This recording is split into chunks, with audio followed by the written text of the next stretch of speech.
গভীর আনামিষ নিদ্রায় আচ্ছন্ন এরা হঠাৎ বুকের উপর কারো গরম নিঃশ্বাস অনুভব করলো। আগন্তুক খুব মনোযোগ দিয়ে এরার ঘুমন্ত মুখোশি দেখে নিচ্ছে। এরা তন্দ্রাঘর কাটাতে চেষ্টা করলো। বহু ক্লান্তির পর নিদ্রায় ডুবে গিয়েছিল সে। টেনে আঁখি দই খুলতেই অবচ্ছা অন্ধকারে অনুভব করলো কোনো আগন্তুকের ছায়া। আগন্তুক এদের উপর ঝুঁকে আছেন। হয়তো অন্ধকারে স্পষ্ট করে দেখার জন্য এত এগিয়ে এসেছে সে। এরা চমকালো না, সে সহজে চমকায় না। সে জানে তার জায়গায় অন্য কেউ হলে চিৎকার করতো। এরা উঠে বসলো। আগন্তুক চমকে সোজা হয়ে দাঁড়ালো। হয়তো এমনটা আশা করেনি। বেডসাইড টেবিলে ল্যাম্পটি অন করে দিল এরা। পিটপিট করে দেখালো আগন্তুকের দিকে। আগন্তুকের মুখে কিঞ্চিত হাসি ফুটে উঠল। আপনি চমকাননি, ইমপ্রেসিভ। এরা চোখ ঢলে নিল। চোখ ঢলতেই চমকে গেল সে। আগে তো বড় বড় হলো তার। আগন্তুক হাসলো। এবার কিছুটা চমকে গেছেন মনে হয়। এরা অবিশ্বাস্য দৃষ্টিতে তাকিয়ে রইল। জীবনে প্রথমবার তার জ্ঞান হারাতে ইচ্ছে হলো। আগন্তুক নিজের দিকে থেকে বললেন, অ্যাকচুয়ালি আমি একটা বিপদে পড়ে এখানে এসেছি। আপনার বারান্দায় দরজা খোলা ছিল, নাহলে আমি ভিতরে ঢুকতাম না। তবে এতে সুবিধা হয়েছে, আমি নিজেকে সেভ করতে পেরেছি। আমি কি স্বপ্ন দেখছি? আগন্তুক হাসলেন। আপনি একদমই স্বপ্ন দেখছেন না মিস। এরা খাট থেকে নেমে দাঁড়ালো। ওয়াশরুমে গিয়ে চোখে মুখে পানি ছিটিয়ে রুমে এলো ফের। আগন্তুককে নিজের বিছানায় হাত পা ছড়িয়ে শুয়ে থাকতে দেখে ভড়কে গেল সে। আগন্তুক বললেন, কিছু ঘন্টার জন্য আপনার এই বেডটা আমি নিয়ে নিলাম মিস। আমি একটু ঘুমাবো, তার বিনিময়ে যত টাকা চান পেয়ে যাবেন। Good night. এটাই ছিল রাতের শেষ আলাপ। এরা মেঝেতে তখনও বিস্মিত হয়ে বসে আছে। জীবনের এই পর্যন্ত সে এরকম পরিস্থিতির মুখোমুখি হয়নি। একজন সেলিব্রিটি তার ঘরে, তাও সে যাকে কিনা এরা মাত্রাধিক পছন্দ করে, এই সময়ে জনপ্রিয় একজন ক্রিকেটার মাহির খান।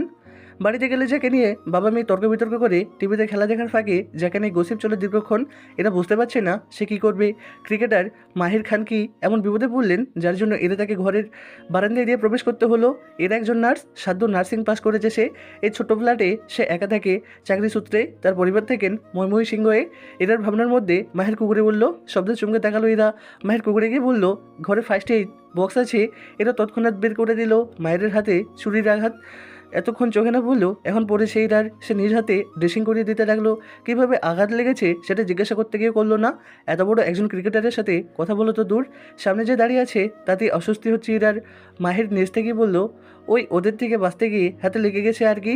এরা ড্রেসিং করিয়ে দিয়ে রুম থেকে বের হয়ে গেল। মাহির ঘুমিয়ে তুলে গেল তৎক্ষণাৎ। সারাক্ষণ এরা দু চোখের পাতা এক করতে পারলো না। বিস্ময় ঘুম বিদায় নিয়েছে অনেক আগে। সকালে সূর্য উঠতেই মাহির রুম থেকে বের হলো। কিচেনের দিকে থেকে শব্দ কানে আসতেই সেদিকে এগিয়ে গেল। দেখলো এরা নাস্তা তৈরি করছে। মাহিরকে দেখে এরা এগিয়ে এলো। আপনি ফ্রেশ হয়ে আসুন, অনাকাঙ্ক্ষিতভাবেই হোক আপনি আমার অতিথি। মাহিরা হাসলো। আপনি আমাকে আশ্রয় দিয়েছেন, তার জন্য আমি কৃতজ্ঞ আপনার প্রতি। আমি কয়েক ঘন্টা পরেই বিদায় নেব। আপনাকে তো কষ্ট করতে হবে না। সেটা তো হবে না স্যার, আপনি অতিথি আমার, না খেয়ে রাখি কী করে। মাহির মাথা চুলকে চলে গেল। এরা সব খাবার টেবিলে রেখে নিজেও ফ্রেশ হয়ে নিল। সকালের জন্য খুবই সাধারণ খাবার। এরার মাথায় অন্য চিন্তা, আজ তার ডিউটি আছে। ফোন করে কয়েক ঘন্টা ছুটি নিয়ে নিয়েছে সে। খাবার খেয়ে মাহির বারান্দায় গিয়ে নিচে তাকিয়ে রইল। গেটের সামনে কালো রঙের টয়েটো গাড়িটা এসে থামতেই সে মুখে মাস্ক পরে নিল। এদের দিকে কৃতজ্ঞতা দৃষ্টিতে তাকিয়ে ধন্যবাদ দিয়ে বিদায় নিল। সে চলে গেল। তারপর 1 বছর হয়ে গেল তাদের কখনো আর দেখা হয়নি। এরা জানে আর হবেও না। সেলিব্রিটি মানুষের সাথে তার মতো সাধারণ মানুষের দেখা হওয়াটা অপ্রসিত বটেই, কিন্তু তবুও এরার মনের কোথাও আজ সেই অন্ধকারের আবছায়া ফটো ফ্রেমের মতো আটকে আছে। এরা নিজেকে মানকে শশাই, কোথায় চাঁদ আর কোথায় ব্রাহ্মণ। এই জীবনে তার আর কখনো দেখা না হোক। কিন্তু মন কি আর বারণ শুনে? তার মস্তিষ্ক জানে সে সে মানুষের কাছে তেমন ইম্পর্টেন্ট কেউ নয়। হলে নিশ্চয় মানুষের তার নাম জানতে চাইতো। মহির খান এটার নাম পর্যন্ত জানেন না। কখনো যদি দেখা হয় তো চিনতে তো পারবেন না হয়তো। এত বড় একজন মানুষ, তার মধ্যে একজন সাধারণ মেয়েকে মনে রাখতে যাবেন কোন দুঃখে। মাহির খানকে টিভিতে দেখে যায় এরা। এত সুদর্শন একজন পুরুষ, নিশ্চয় গার্লফ্রেন্ড আছে। সেখানে তার চান্স শূন্য। কোন দিক থেকে তার কিছুই নেই। মধ্যবিত্ত পরিবার থেকে বড় হয় এরা, অনেক কষ্টে পড়াশোনা করেছে। তার আরেকটা গোপন পরিচয় আছে, সে লেখালেখি করে বই বের হয়েছে আরেকটা, কিন্তু সেটা কেউ জানেন না। পরিবারের কেউ সত্য কি তা বুঝেন না। মা বাবা পড়াশোনা করেননি তেমন। এদের একটি ছোট্ট ভাই আছে যে এবার কলেজে পড়ছে। গোপন এই পরিচয়। এটার অনেক খ্যাতি রয়েছে। ফেসবুকে তার বর্তমান ফলোয়ার্স 50,000, রাইটার পেজ ফলোয়ার্স 21,000 ছড়িয়ে। বাস্তব জগতে এরাকে কেউ লেখিকা হিসেবে চিনে না। তার পাঠকেরা কখনো লেখিকা ইরাবতী আমিনকে কেউ দেখেনি। ইরাবতী শুধু লিখেই যায়, অটোগ্রাফও দেয় না গোপনে, কিন্তু কখনো কাউকে দেখাও দেয়নি। সে রহস্য করতে পছন্দ করে। ইতিমধ্যে তার অনেক পাঠক এসে দেখেছে। তার তার অন্য ক্লাসমেটে তার লেখার ভক্ত ছিল। তারা লেখিকা ইরাবতী আমিনের অনেক গল্প করেছে তার কাছেই। ইরাবতী শুধু হাসতো। রহস্যময় এই দুনিয়ায় সামান্য রহস্য করতে পেরে তার দারুণ আনন্দ হয়। ইরাবতী জানলা দিয়ে বাইরে তাকালো, আকাশ কালো হয়ে আছে, বৃষ্টি নামছে যখন তখন। মেঘলা আকাশের দিকে তাকে এরা মন খারাপ হয়ে গেল। আজ তার জন্মদিন, সেটা মাত্রই মনে পড়লো তার। ইতিমধ্যে তার ফেসবুক অ্যাকাউন্টে আইস উইশ জমা হয়ে গেছে।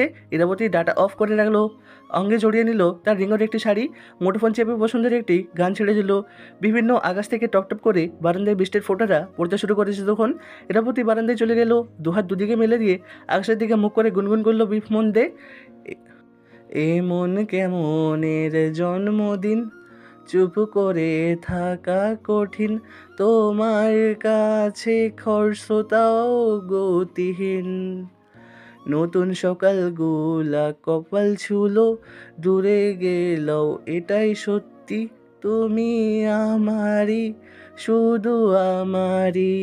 বৃষ্টির পানিতে ভিজে একাকার ইরাবতী, অঙ্গে লিপটা আছে শাড়ি, শ্যামলা পিঠ স্পষ্ট দেখা যাচ্ছে। এই মুহূর্তে যদি কোনো পুরুষ ইরাবতীকে দেখতো, প্রেমে আছাড় খেয়ে পড়তো।